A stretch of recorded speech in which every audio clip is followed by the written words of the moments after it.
up poor, and my stepfather, he was very abusive, man. He used to beat the crap out of me. Those childhood experiences and traumas certainly start to shape kind of what we're living for.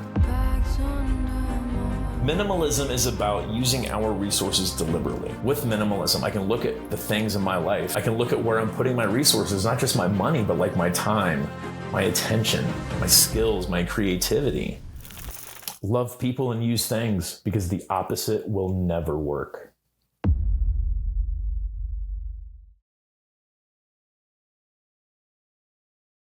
This is the Loaf Podcast, where we interview the world's most interesting individuals to promote critical thinking and open discussion. Today we're here with Ryan Nicodemus. At age 30, Ryan left a six-figure corporate job in order to pursue a more meaningful life. Now he's the co-founder of the Minimalists, labeled the sincere prophets of anti-consumerism. Ryan, when's the last time you changed your mind about something big? Well, yesterday, I guess. I change my mind all the time, Anti-consumerism, that's so funny. First off, thank you for recognizing me as one of the most interesting people in the world. That's a huge compliment. I really appreciate that. Always, you have to. Yeah, man. The anti-consumerism bit, I wouldn't say we're anti-consumerism, or not anti-consumption. Maybe it is anti-consumerism. But consumption is something we all have to do, right? Like I have this earpiece, my laptop, food, water. I think when people start to look at the anti piece of consuming, they think of people like not spending money, people not enjoying their life, really taking away a lot of the pleasures in life. And that is not our message at all. If everybody stopped spending money, then the economy would collapse. And in 2008, if we spend too much money, the economy also collapses. So I would say it's like maybe anti-consumerism, because consumerism is about the consumption for the sake of consumption. But I would say it is more of the middle ground with most things than anything when it comes to the idea of what we need to consume to live our lives, to live meaningful lives. Mm-hmm. Yeah, the anti-consumption point is interesting, because the whole point of minimalism is actually adding something to your life, right? And you're actually subtracting. So can you elaborate on what was missing and how taking away a focus on material possessions helped you find that? Yeah, it's funny because that's where it started, right? It's like my best friend and I, who, we were best friends since we were fat little fifth graders. And we were working at the same corporation, and we were tired of it, And we were kind of looking at like, we're doing something we don't like doing. Like, why are we doing it? And we started looking at the reasoning, and it had to do with really the lifestyle that we were living, this opulent lifestyle, ostensibly opulent, because it did look like a great lifestyle, but there was a lot of debt that came along with it. And so the debt is what really chained us to that job. And so minimalism was perfect, because it was like, oh, yeah, like really common sense ideas, like spend less money than what you make. Like that's a pretty easy concept. I did not have common sense back then, and still find myself lacking common sense sometimes, I'm not perfect, but this made a lot of sense to Josh and I. So it really started with us paying off our debt, which does entail just getting clear on what possessions you do own, especially the big ones like the house and the car, the ones that we take loans out for, or even like a college degree or something. I mean, anything like that. It was just an opportunity for us to, get a handle on what we were pursuing with our money. And material possessions was the first thing we started with. That's the easy stuff to start with, right? Yeah. So tell us a little bit more about your personal journey then, about your move from having all of this, deciding to take it away, but then also the process of mentally dealing with that and how your mindset about things changed. Yeah. So really when Josh, the other half of the Minimalists, when he introduced this concept, I mean, I jumped right on board. I'm like, yeah, dude, let's do it. I'm a minimalist. Like, great. Like, but what do I do now? I had no idea where to start. So we came up with this crazy idea called a packing party, where we decided to pack all my belongings as if I were moving. And so we packed everything up. And then over the next 3 weeks, I unpacked things as I needed it. So that was really the first shocker, like the real first change in perspective with my material possessions. Because like, the first couple of days, it was everything you would imagine: my toothbrush, some clothes for work, bed sheets, all the common stuff. But then after a week, 2 weeks, I wasn't really unpacking that much. And after that experiment, that's really where the minimalists.com started. It was with that packing party story, that 21-day packing party story, because it was very unique, and we learned a lot of lessons from that. But I mean, that was 2010, right? This is 14 years later. And since then, man, like the personal journey is just, it's really been amazing, because it started with the stuff, with the debt, but then it has really turned into just really all things simple. And really with everything in life, I feel like, me personally, I try to make everything complicated. I don't know why I do that, but it's almost like with every approach, whether it's my schedule or, whether it's like picking where I want to eat with my wife or whatever, like everything just seems to be complicated in my life. And the more I can apply this idea of simplicity and remove the options, it's not removing things that add value to my life. It's really about the overwhelm of all the options we have every single day, all the choices we have, Yeah. So it's interesting for me, that packing party story, because I don't know exactly how to say this right, but you have to decide what you need, right? Which is over 3 weeks, which is almost kind of a relative term, right? At the extreme level, I would get tired and I'd want to watch some TV. I'd pull out a TV, get the Xbox and stuff, right, over the packing Absolutely. party. So, I think that was day 2. No, it was probably day 1 for me. Day 1. Yeah, Xbox and TV. Yeah. Call of Duty Zombies was like, that was my Exactly. I mean, I know I wouldn't be able to stop myself, right? So how do you decide where that line is for need and how simple you can take it? Yeah, man. I wish there was like a magic answer for that. I mean, it's a constant evolution, because I did unpack that Xbox and I did unpack that TV. Mm-hmm. And I don't play Xbox anymore. I just moved back to Montana a year ago, and I have not pulled that thing out since we moved back. And it's not something that has necessarily, controlled my life. But like when I moved out to Montana, I moved out here to write. I moved out here for a purpose. So the question isn't like, do I want it? Because I do want the Xbox. The question is, do I need it?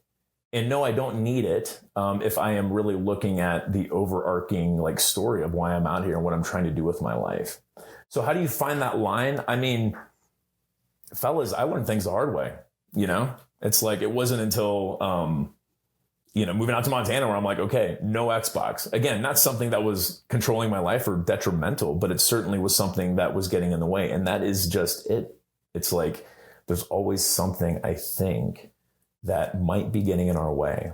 And that's really what minimalism has helped me do. It's not about like, hey guys, I'm a minimalist. I live a perfect life, and let me give you the 10 steps to it and the list of 100 items you should own. I mean, I wish it was that easy, but it's really, for me, has just been a tool to really help me just kind of constantly question anytime that I'm feeling any discontent, because that's what we're all experiencing at some point, is a little bit of discontent. So when I'm experiencing that with minimalism, I can look at the things in my life, not just my possessions, but my relationships. I can look at where I'm putting my resources, not just my money, but like my time, my attention, my skills, my creativity. And so that is really where the line can be found, is through constantly, like giving yourself some grace, man. Like there is nothing wrong with not having your life exactly the way you want it. And the moment you do have it, it's like, you got to accept that it's not going to always be that way, And I think minimalism has, if anything, it hasn't really made life too rigid. If anything, it's like, it's really helped me set up boundaries or a container for those moments, those really difficult moments. Like I'll tell you, these last couple months have been very difficult for me. I have not said any of this publicly, but like my brother passed away, 34 years old, 2 months ago. I got shoulder surgery. Yeah. No, I appreciate the condolences, and it's very difficult, and it's a roller coaster. It's an emotional roller coaster. And it is getting better. I'm happy to be able to like even bring it up with you guys, but it's like being in being in Ohio, being at home with all his stuff and like going through, you know, all of this experience of loss. I mean, that is really where this tool minimalism comes into play for me. It's like I can really sit and look at the important things. And when I was in Ohio, I was not distracted by, I just wasn't as easily distracted because I did know where to focus all of my skills, all of my resources, all of my attention, all of my finances. And it was, or not all of my finances, but you know, some of my finances. We had to plan a funeral, but there's a lot of work entailed with that. So yeah, man, it's an ever changing, evolving world, and you know, we get to decide how we evolve with it.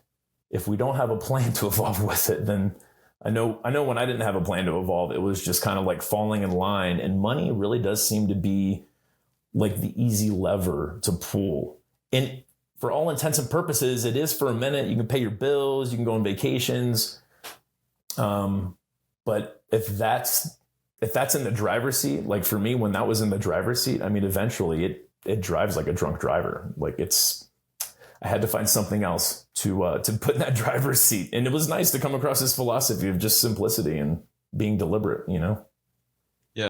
Want your head and hair to feel cool and clean? Been going to extreme measures to cool your head off? Then get yourself a Manscaped. Don't be like Ollie and take your scalp from 0 to hero with the new scalp buffer now. Use the discount code LOAF to get your 20% off.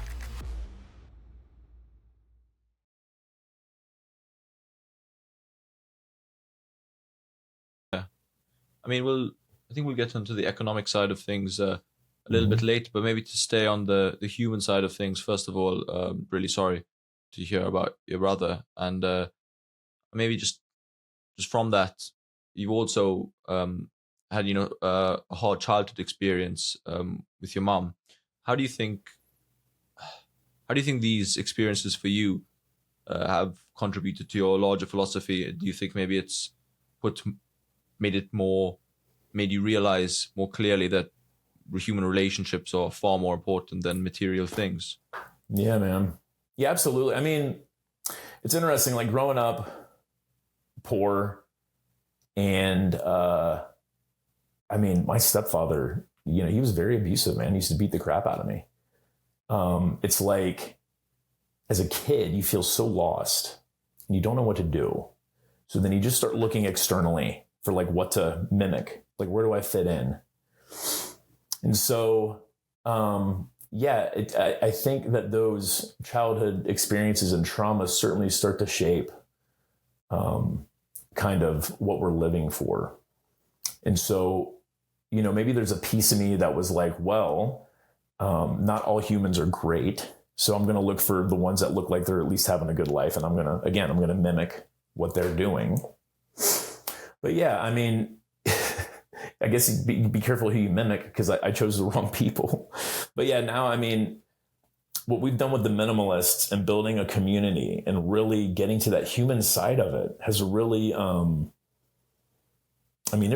really has changed me. I'm trying to think of like, you know, a moment of when it switched, but it's almost like it was so gradual from the packing party until now, to where it's like I don't want to say money doesn't matter. I don't want to say money is not important. Again, it's just not in the driver's seat. Like, I'm writing a book right now. Of course, I got to think about selling it. It's in the vehicle, right? But that is not what is at the wheel. What is at the wheel is like what I want. And you're right. Like, what I want is that human connection. I will tell you this though. I was sitting with my stepfather at the table, like when I first got back home, and he was broken, man. You know, like it was it was just him and I, and like he was very, very broken. And he started to talk about all the regrets he had as a father with my brother. And then he turned to me and he was like, "And with you, man." And he apologized to me before, you know, and I could tell he was just beating himself up, you know. It's so, I interrupted him. I'm like, "Hey man, just stop for a second, man." I'm like, "I have known you for how long, dude? How many decades have I known you? I got a lot of memories with you, you know?" And I'm like, I just want to let you know, like every memory I have with you every single day, like I know that you were doing the absolute best that you could. And that's what you're doing right now, man. The absolute best that you can. And so am I. And so is everyone else. And it's not bullshit for me to say that. I'll tell you why. Because this is not an alternate timeline. This is not the Matrix. Here we are right now. And we have made every single decision up to this point. How could we have possibly have gone back and done better? We cannot. But we can do better moving forward. And we all understand that. But to give my stepfather that, I mean, it really has been through this journey of simplicity and really finding out what is really important. Because, gentlemen, I don't know if you have any revenge fantasies in your head, but like I had so many revenge fantasies against them, like this perfect moment of like, this is what I'll say, or this is what I'm really going to make him pay for, like, you know, all the pain he caused me, make him see, you know, the jerk that he is. And it's so funny because like if there was ever a time for revenge, it was right there. I could have just been like, yeah, man, look at you. You're so right. Mm-hmm. Yeah. It's crazy because like didn't even cross my mind to do that. I mean, I can't be disingenuous, and like where he was, it's like, there's no way I could have done that to him. But giving him like, not just giving him like his, like some grace, but like really giving him his dignity, you know? That, I'm telling you, like that forgiveness that I gave him at that table, that felt better than any revenge fantasy that I had held on to. Like, you can pick my top revenge fantasy, and however good that made me feel, like giving him that forgiveness at the table made me feel infinitely better. Like it really made me wonder why I held on to like that resentment for so long. And it's weird because it feels good, right? But it really doesn't feel good. So just getting to that human side of it, it's like, yeah, like really breaking it down and understanding that like what we're doing right here, like this is important, you know? And when we get off this call and when we go to our friends and family and what we do with them, like that's what's really important. And so, yes, by kind of eschewing all of the physical things and the pursuit of money, it's not the pursuit, not even the pursuit of happiness. It's like the pursuit of more. Yeah, pursuit of more really, freedom. Really, it is. It's more time. It's more. It is more finances. Believe it or not, it's more meaningful relationships. It's more meaningful moments. It's more experiences. It really is. Mm-hmm. Yeah, it really is for more.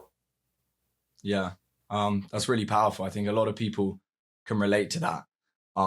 Of to begin with, the trauma from your childhood kind of rules you throughout your life, right? Often. And those things kind of dictate the way you approach the world.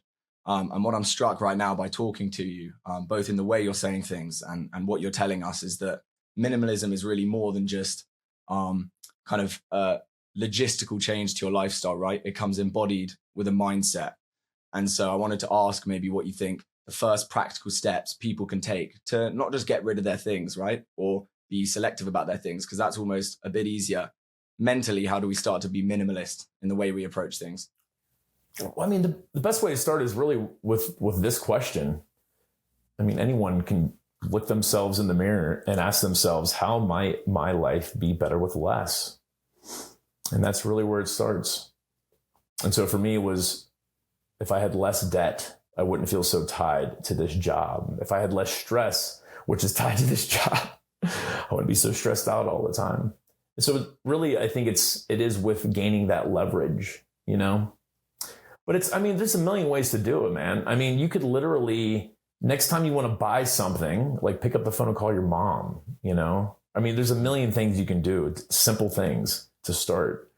Because that's, I mean, ultimately what our goal is like, it is to get people to pick up the phone and call their mom. It's like, once we feel like we have, and I think this is a Western society thing. I don't think this is a worldwide thing, but there's something about Western society. It's like when we feel like we have enough security, we have enough in our savings. Okay, all right, we got a car, we got a house, we got all that. Okay, it's like we feel like we have everything, and then we start to look externally on how we can help others, right?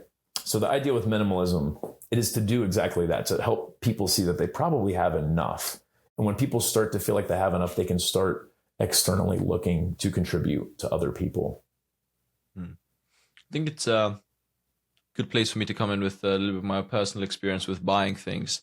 And my friends tend to tell me I have a bit of an Amazon addiction, right? So I just moved into a new place, and I found myself online on Amazon buying like tens of things. So new kettle, new ironing board, a new blanket, new duvet. But I suppose what I'm trying to ask and what we're trying to get at, which I think is really helpful for our audience, is how do you define what is really necessary? I know we kind of asked this before, but maybe in a more concrete sense, where would you tell me? Where would you tell me there when I'm about to press checkout? Where would you come to me and say, no, you don't need that item, but I'll come to you and say, well, I do need a microwave because I need to cook my food. So when is that a bit too much? Yeah, it's funny, man. It's like I have been mentoring for a very long time, and this is a very common like mentoring situation, and everyone wants advice. And what I have found is that really good mentors, they don't really ever give advice. Like they will only ask questions. And I'm trying to think of the right question to ask you, because I cannot say anything that's going to like help you define a feeling. And I certainly won't give you a rule that you can go use until it works. And then it doesn't work. And you'd be like, that rule didn't work. And I mean, that's where advice, that's where that road goes. So you want to know whether or not you need a microwave. I mean, the question is, what do you need to ask yourself before you buy something? Like, do I need it? Clearly that's not the question, because that's not working for you. Maybe the question is like, can I live without it? In fact, if you go to the minimalists.com, I'll have to send you the link. Yeah, but there's put it down literally below as well. Yeah, there's a there's a link specific to this wallpaper, and it's 5 questions to ask before you buy something. Like, can I afford it? Like, do I need it? Can I go without it? Can I upgrade it? But those are questions that we came up with, and so those are great questions. And if you want to write those down, like those are great to write down. But the idea is, what question do you need to ask for yourself before you buy something? So for me, it's like, the question I will ask, I'll give you a perfect example. My wife and I were out the other day, and there was this really nice necklace she liked. It wasn't super expensive, but it was like, I'm like, oh, okay, let's sleep on it. And so we slept on it. And here's the funny thing, she really wanted it, but we always sleep on stuff anyway. Like, it's not like I told her to sleep on it. I'll sleep on stuff for me too. Sure. So we slept on it. The funny part is I am the one waking up thinking about getting it for her. She has not even mentioned it. So it's like, for me, now the question is like, does she really need it? And so now, like, literally the thing that I have in my head is, A, like, it might make a nice birthday gift or something because her birthday is coming up. Or B, if she brings it up, we'll talk about it, So you can't apply that. What I just told you can't apply that to every situation, right? Sure. It's really but what you can apply to every situation is, I'll sleep on it. What you can't apply to every situation is, can I afford it? And if you got to put it on a credit card, you can't afford it.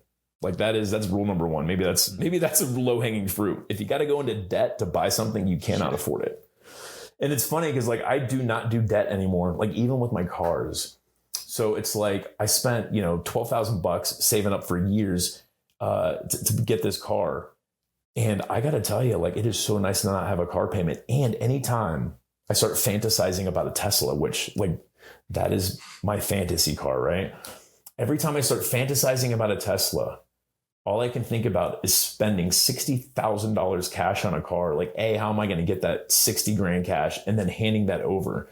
So it's like, just with that mindset of not going into debt will prevent some from buying too much and spending too much.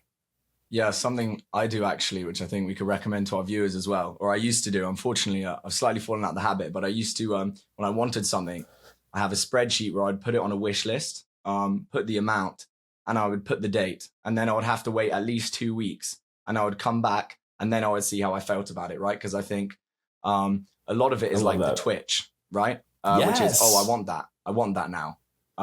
Yeah. And when you wait and you resist that initial instinct, I think you can really easily decide that you don't need something. I think that could be helpful as well.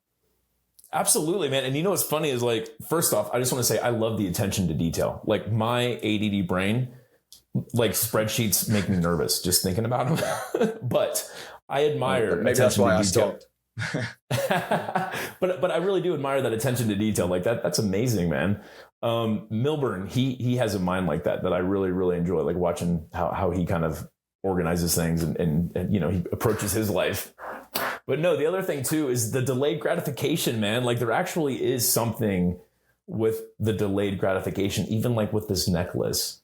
It's almost like, I'm pretty sure I'll get it for her birthday.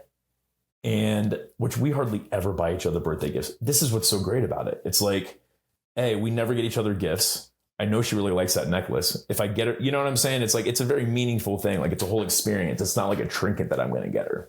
But yeah, the point being is like just delaying that and really like just having the right timing with it. Like if we would have bought it right there in the spot, I wouldn't be able to surprise her with it on her birthday. So there is a timing thing too with what you're talking about that makes the experience that much better if we time it right. Yeah, I mean, why do you think people tend to chase material wealth despite many of them knowing that it's not going to lead to long-lasting happiness? Or do you think people just genuinely think that it's going to bring them long-lasting happiness? I'll tell you why I did it. It's because I knew that money didn't buy happiness. I knew material wealth wouldn't buy happiness, but I just wanted to try it out for myself, to be honest with you. I thought everybody else was doing it wrong, you know? And it's low-hanging fruit. I mean, if you want to speak in general terms about everybody, I mean, I kind of mentioned it earlier, how money seems like an easy lever to pull. If I win the lottery, then my life would be so much better. Sure, it would be so much better financially, you know? My ex-father-in-law, I was married at like 18, divorced at 20. My ex-father-in-law was a president of a bank. He had 6 people come through who had won the lottery while he was president. 5 of them went bankrupt. One of them I knew, actually. I didn't know him, but I met him. And he was living in a trailer, no running water, I mean, it was a very sad, and I'm not going to sit here and badmouth the guy because he's a very nice guy. But it's like, people think that money is the easy answer. I thought it was the easy answer. Sometimes I still think it's the easy answer. You know, it's like, I'm not immune to thinking that a big bag of cash isn't going to solve my problem sometimes, you know? So it looks like an easy answer. And I think that we all want easy answers, but we all really want our simple answers, but we know that simple ain't easy, you know? I mean, just off the back of the fact that you said money can solve problems, I'm going to push back and give a little bit of a critique of minimalism that maybe Ollie and I were discussing before we conducted this interview and as we were preparing for it.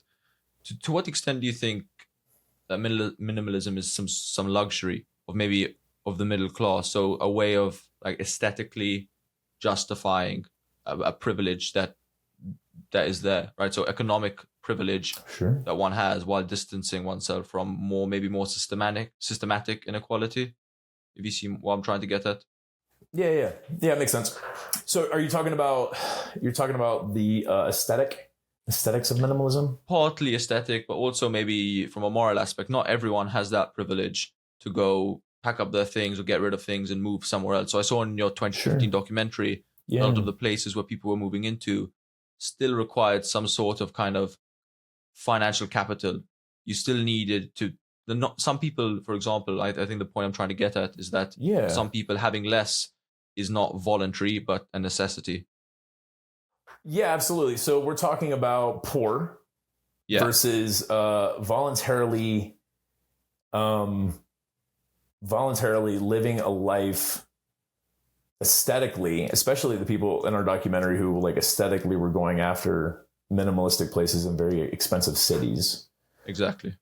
I think that the people in our documentary are I think it's not the exception, but to use those two people as all minimalists, I don't think is fair. But what I do think is fair is that we talk about the luxury or the privilege, and it is a privilege to decide to spend less money. So we can talk about that for sure.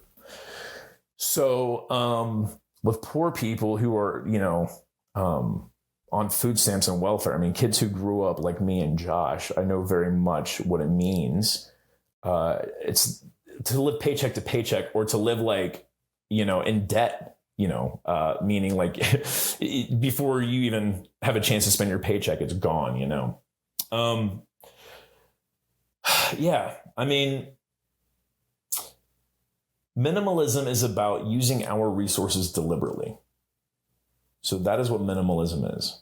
Time, attention, money, skills, right? To tell anyone, to say that, to exclude anyone from that, I can't do that. I would never do that. Poor or rich. I would never say, hey, I know you don't have any money, so you can't.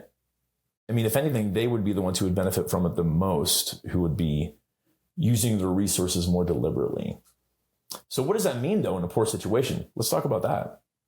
Sure. Mm-hmm. So, I mean, I think first and foremost, it does mean staying out of debt as much as possible. When we were poor, it was not possible, at least through my eyes and through my lens, to stay out of debt. I would say I did see some really bad decisions being made, and probably, I'm going to take that back. Maybe we could have stayed out of debt, because I did see a lot of bad decisions being made. But I'm not trying to overarching say that like every single poor person has the ability to stay out of debt. Like, I want to recognize what's real here, which is a lack of resources. So if one lacks resources with money, then this is where I think minimalism can help, because there are those other resources we do have. And I think, first and foremost, man, like if I could really, not just poor people, but anyone, if I could just really help them see how important community is, and how important family is, and how important it is, like, no matter what anyone has done to you, to look at them and say, I know you're doing the best that you can. Like, that's really, you don't need money to do that. You don't need money to go and find a good community. You don't need money to go over to your neighbor and be like, hey, I got some free time today. What are you doing? What do you need? What can I help you with? Like, it does not take money to do these things. You don't need money for community. You don't need money for friendship. You don't need money for all these things. I agree. And yet what's interesting for me is that that's almost something that actually has to be said, right? I think in a past time, it would be pretty obvious, right? And I think the development of the idea that money is this most important thing, and, it's a slightly jokey trope, but people say, I don't want a relationship, I just want to focus on money, things like that, right? Money is seen as really central. And for me, money is power. Yeah. Mm-hmm. Yeah. Keep going. Yeah. No worries. For me, that's really part and parcel of kind of the development of late stage capitalism and this increasing focus on profit. I mean, a lot of the things we're buying, right, and being told to buy are get the new iPhone, get the new this. It's marketed to us, right? This desire for money more and more is artificially created to a certain extent. And so I guess my question would be why, or if you disagree, why minimalism doesn't intersect with that political aspect and doesn't talk about systemic reasons that people focus on money and focus on possessions, for example. I hate telling people what to do, man. I mean, I really am trying to get out of the advice business, because it's not about, at first I thought, oh, hey, here's what I did to live, and so I'm going to share it with you, and maybe you can do this to live. And it still is like that to an extent with maybe, people learn from stories, right? And people can take out certain ingredients. But when it comes to these head-on conversations, man, it's like, I'm not going to sit here and pretend like I have all the answers. I had the answers for me. And I have the answers that have helped me to really not, to not let fear keep me from seeing what's happening right now with us and with this conversation. And with all of those systemic things, which are very fearful and they are very real. It's like, I'm a white privileged dude in America. So for me to complain about anything would be very, it just, ostensibly sounds kind of stuck up, right? And I recognize this. So all those things that you bring up, it's really about how do I use my privilege each day to like really lift up the people around me and in my community. And I'm not going to sit here and tell you every $5 bill I've handed a homeless person or whatever. Like, I'm not going to sit here and like pat myself on the back, but these are the things I do each day. These are not, I will talk about these concepts. I just did, but I will not list out, you know, here's all the good things I do each day for this, for systemic society. I'll tell you one story that's really kind of sweet. I was back home for my brother's funeral. We're at a grocery store, and there's these two little girls, and we're like, my sister lives downtown Cincinnati. It's whatever. It's a downtown area, right? It's like, it's very diverse and very bars on the window. You know, they will not let these little girls in to get their get their snacks because they don't have a parent with them. And so I'm like, Mariah, like, I'm going to go see if I can help these girls out. So my wife's like, okay, no problem. So I go and I talk to them. What's going on? They don't let a parent. I talk to the security guard. Can they walk with me? No, they need a parent. I'm like, all right, girls, what do you need? And so they just started listing stuff off, dude. I mean, but like, I do that shit all the time, dude, all the time. Mm-hmm. And that is what I want other people to do. It's not to go buy a shopping list for two little girls, but I would really love for people to, yes, like, next time you think about, man, my life would be so much better if I had $100. I guarantee your life would be so much better if you went and hugged your neighbor too. You know, it's not gonna give you the same thing $100 is gonna give you, but there are other resources. There are other things we can do than rely on money. But again, it does seem like such an easy answer, and it is in a lot of ways. Because the thing is like, bring me someone who has zero money. Bring me a homeless person, right? Money is going to really help them.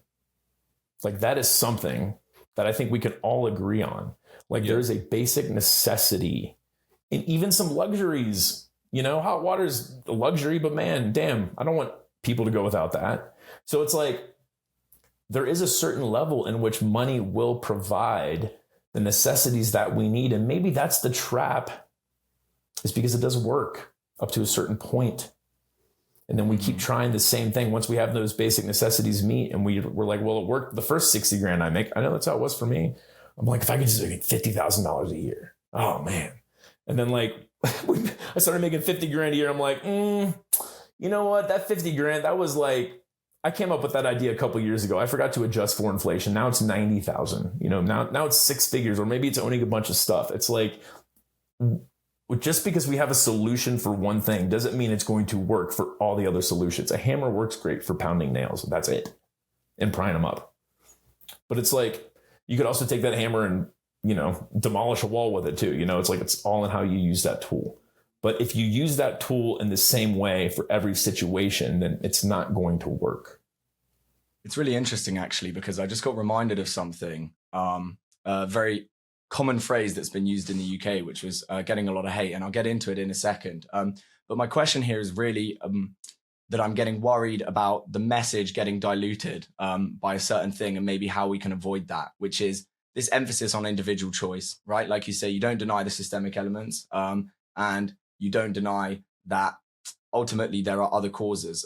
However, often these kind of self-help philosophies get critiqued for putting an emphasis on individual choice, and with individual choice comes responsibility, right? So the phrase in the UK I was going to use is old people often always say, oh, so, you know, in interviews, house prices are going up, nobody can afford them. And old people say, well, for example, stop going to Pret and stop eating avocado toast, right? And they're just saying, get rid of these luxuries. And I'm wondering how you think we can make sure that the message doesn't get diluted that way, and have this kind of two-way thing, you know?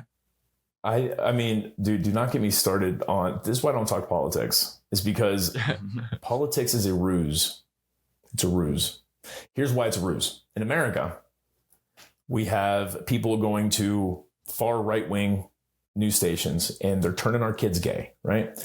And then on the far left, you have people going to the far left news stations and they're killing our kids. They're shooting up our kids, right? And what happens is that you have people who really don't care about children. What they care about is arguing about the children. And they care about arguing with the parents of the children, but none of them are doing anything for the actual kids. And so with the idea of the economy is like, this is a government problem. And to put up any straw man, minimalism's fault or maximalism's fault, and say that is not, the problem is us. It is all of us and the things that we choose to put our attention towards. So when we spend all of our time on social media, on news media, the more we do that, we don't think we're getting programmed. And maybe we go from like one far right to one far left to a middle source for the news. And maybe we bounce around, and we don't do that social media app because that one is this or whatever. It's like we set up these boundaries, but friends, we are being programmed. Like, there's no doubt about it. No matter what screen you put in front of your face, like, you're being programmed. We all are. So the housing economy, like, I don't know how to solve economic problems. I do know how to approach my life more deliberately with my resources. We've already talked about that. So stop going to Pret. It's like, that's stupid for a blanket answer. Don't go to Pret so you can afford a house. That is almost, again, it's a ruse. Like, you brought up this, late stage capitalism. This is not capitalism, gentlemen. This is crony capitalism. Crony capitalism was when corporations run the government, and that is where we're at. And the corporations run the government because we put them in charge. And it's almost like we think that voting, I would love to sit here and say that voting would do something. And, maybe, but really what it is that we spend so much time confusing ourselves and then arguing with other confused people that when we do go to vote, we have no idea what we're voting for. And so, again, like the housing crisis, I don't know how I could intelligently talk to you about the housing crisis right now, because it's way out of my league. And to say that minimalism has anything to do with it it's a ruse.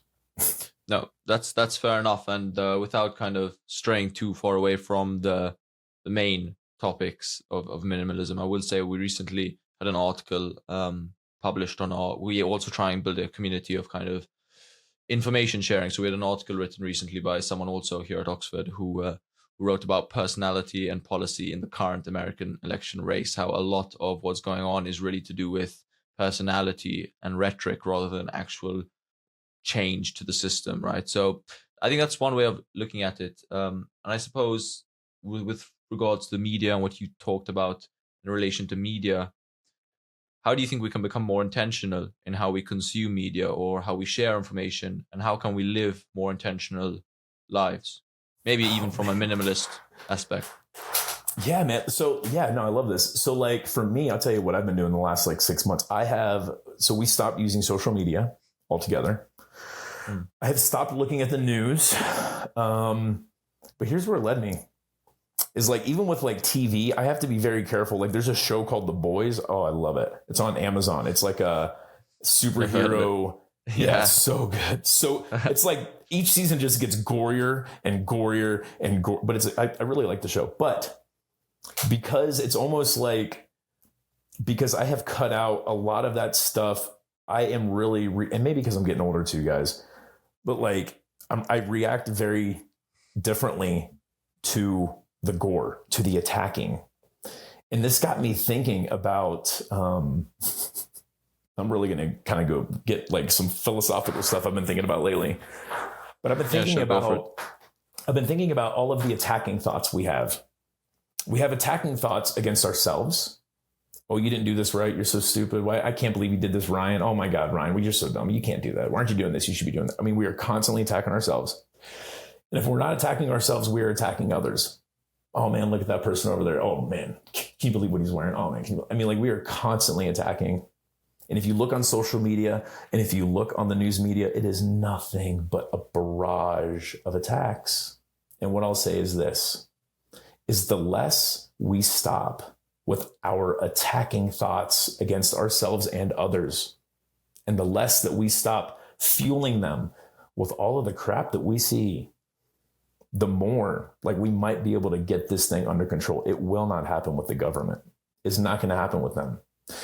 and I am a white privileged dude in America. I'm very happy to be that, because that means that I don't have to care about the government, and I can go and I can really use what I have for my community, for my family, for the people around me. And you can ask anyone around me about what we do in our lives. And it's more than just sitting around and talking about how we don't buy things, you know?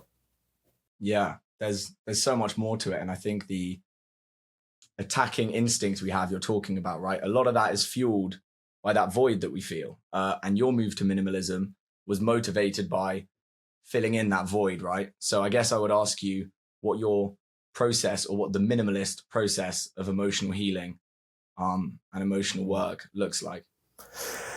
Yeah, I don't know the answer to that, man. I've done a lot of different things.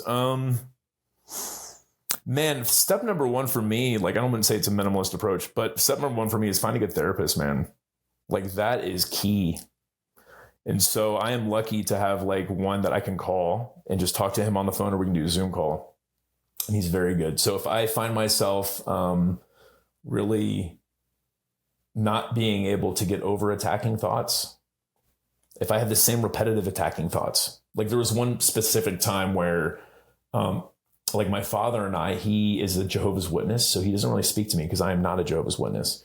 So I was like waking up attacking, you know, Dad, why are you in this religion? And what's going, you know, like all these, right? All these, the shower arguments that, you know, I think most people have.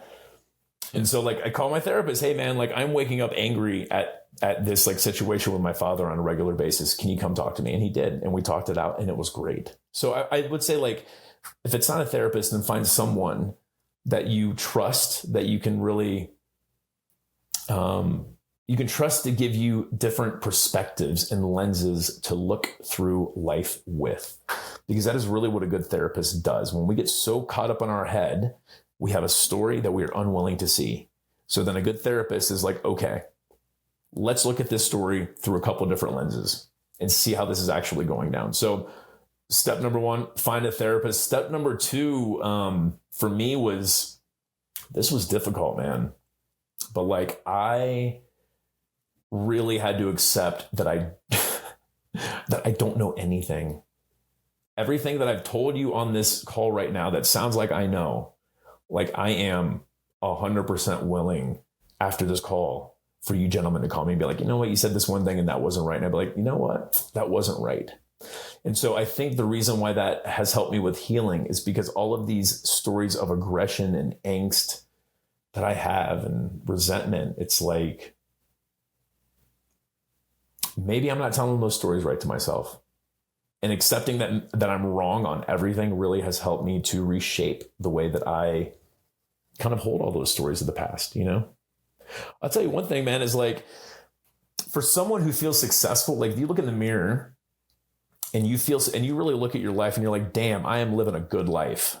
And if there's anyone in your life that has wronged you, that you carry resentment for, like my stepfather, for example, it's almost like I had this FU list, you know, F you for treating me the way you treated me. But it's like, now successful Ryan looks in the mirror and I'm like, thank you. Thank you for making me the man I am. Because without that man in my life, I would not be who I am. And so that's just another way of like really healing just all this shit that we carry with us, that we tell ourselves like it's important to be mad at this thing, or oh, you know what, I'm going to let go of all because I still do this. I'm going to let go of all my attacking thoughts, except this one. You know what? This person deserves it. And it's like, no, they don't. And really, I don't deserve it to attack that person, because it just makes me miserable to constantly be fighting someone who's not even in the room with me, you know? Yeah, I think it's nice for you to say rather, it's nice for you to say that you know nothing, right? It's very Socratic, or sounds like Jon Snow, right? I mean, it's it's a kind of thing where you're very open to different opinions and ideas, but you're also not trying to stay too strong on a single thought or a single perspective. So in some sense, maybe even with one's own thoughts, you can be minimalist. Even with one's own thoughts, you can say, just focus on the present moment. This is something that I tend to work on quite a bit, because I think therapy, right? So I think that's really good advice, and it's something that I also have and do go to therapy. I think it's one of the best resources and one of the best ways to spend one's money. But do you think that maybe if we're too forgiving, too minimalist, too laid back, that we let people who aren't take over, people who we might not want to take over by taking that step back, people who do have those aggressive tendencies to take control? I think that we are addicted to hypothetical solutions. And I think that when we think about, forgiving people in this way and like letting things go in this way, the hypothetical fear it's very real. Like, what about all the people who are going to take advantage of it? I can only speak for myself. I'm so sick of living this way. I'm so sick of attacks. It's like my gut says that all those people who would take advantage would not take advantage because they're only taking advantage because none of us are willing to say, I'm sorry and I forgive you. And I think the more that we do that, my gut says, the less and less people there are going to be who do take advantage. But let's just say that this path leads to me being duped, because nobody wants to be duped. We're all scared of being duped. The peace and the freedom that I feel, worth the gamble for me. Take advantage of me, And I say that it's not a dare. It's more of like, yes, brother, I am here for you. Like, what do you need, guys? Please take advantage of me. What do you need? And I'll continue to live like that because, like I said, man, like that. And this is recent. I mean, you guys really caught me on like a really big, like kind of philosophy changing moment. Cause like sitting there with my stepfather about a month and a half ago really changed like how I am approaching things. And what I'm saying is like this approach, it feels so much more unifying. It feels so much more freeing and so much more peaceful than like, okay, guys, I'm a minimalist. Are you okay with being a minimalist? Okay, cool. Now we can be friends and talk. Oh, you're not okay with being a minimalist. Okay, well, let's argue until one of us is right or one of us is wrong, and then we can start. I mean, it's like, why do we need to go through any of that? It's like, here we are. We're all trying to do the same thing, man. We're trying to like live meaningful lives. We're trying to not be so upset each day. We're trying to pay our bills. We're trying to have good family, trying to find good partners in our lives, man. Like, there ain't nobody who's not trying to do that.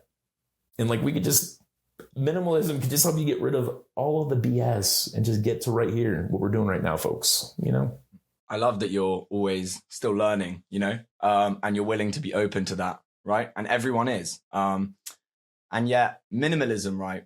When you flesh out the core commitments of minimalism, has quite a minimalistic base, right? It's a very simple life philosophy about what you do. You extract things and you only keep what's important.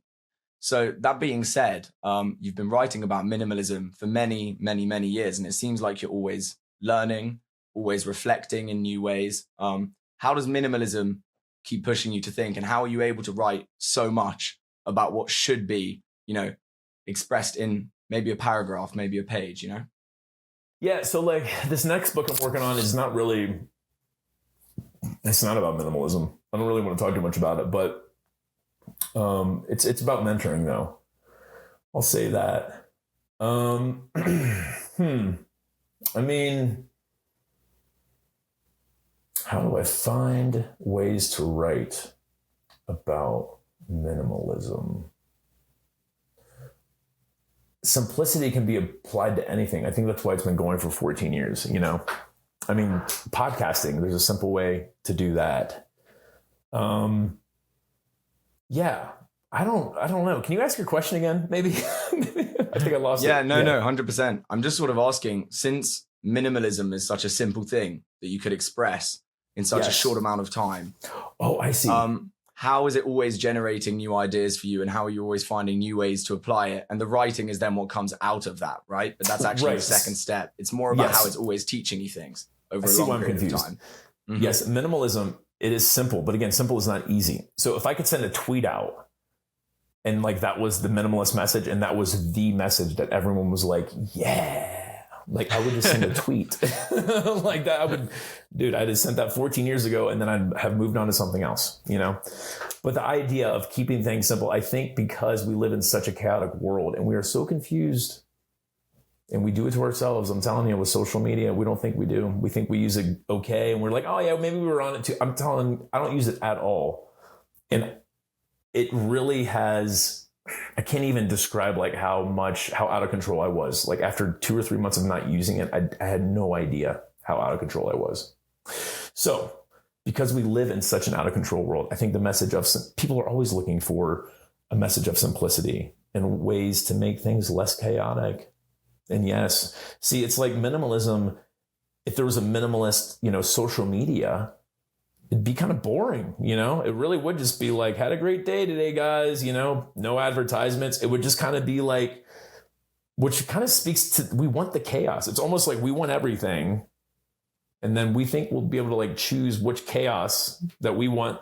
And then it won't be chaotic for us because we're not choosing. I mean, it's like that you can't live in chaos and feel like you're not living it. It's impossible. So because of that, because people are living in chaos and want to feel like they're not living in chaos, they will always reach towards something simple. And there's always going to be something to write about. It's an old answer, man. Like we're talking thousands of years old. That is just, it's an old answer that is always answering a new problem as we evolve. Thank you, first of all. And I think before we come to the concluding thoughts of this podcast, I wanted to ask you something off the basis of your 14 years of experience with the Minimalists and all your life experiences throughout the last few decades. Ryan, what makes you most happy in your life? This right here, man. People. Honestly, like just finding a way to assist people with healing, but also like just building something with someone, with other people. So like this, like we're building this podcast episode. Like I love this. Like this is truly what makes me happy, gentlemen. Thank you for doing this. Yeah, no worries. Do you have any concluding thoughts for our audience and for Ollie and I? Love people and use things because the opposite will never work. We'll put the link to that book as well in the description. I was kind of reading through it this morning. Technically, the book is Love People, Use Things because the opposite never works. So, I mean, to get the wording right. To get the wording. Yeah, we'll put the link down there. Everyone can go buy that, read that, learn more. Really Ryan Nicodemus. Yeah, thanks for doing this. I know it took us a little bit to get the schedule, but yeah. So much. Thank you, gentlemen. We're happy to have made it work. Thanks for joining us. Likewise. This has been the Loaf Podcast. Signing off.